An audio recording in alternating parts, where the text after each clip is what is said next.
Teringin nak casting ikan bulan tapi tak tahu setup dia macam mana. Tak apa, tengok video ni sampai habis.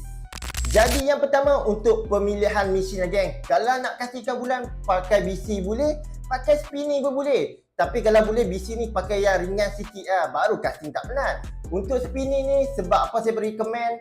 Sebab bunyi drag dia geng, lagi karan. Oi, Karen. Jadi untuk mesin spinning ni saya recommend hampa ambil saiz 1000. Tali dia ni ambil tali 6LB. Kalau tak confident ambil lah besar sikit 8LB. Jadi untuk leader dia ambil 15LB ataupun 20LB. Yang kedua rod. Rod ni saya recommend ambil rod ultralight geng. Yang dia tulis 26LB. Jadi macam saya pegang ni adalah rod daripada Hitachi Dead Hornet.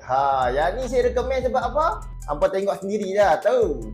Tengoklah, dia solid carbon geng. Jadi untuk ikan bulan ni dia sensitif dan kuat geng.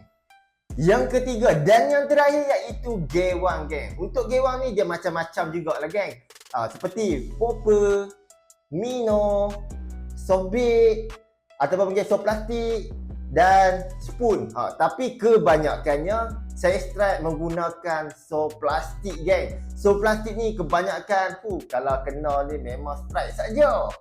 Jadi itu saja pengkongsian saya. Jadi kalau hampa suka video macam ni, hampa boleh tekan like, hampa boleh share. Dan kalau nak cari rod macam saya recommend tadi, hampa boleh tengok kat beg kuning lah geng. Jadi jangan lupa strike kau-kau, ingat letup kau-kau.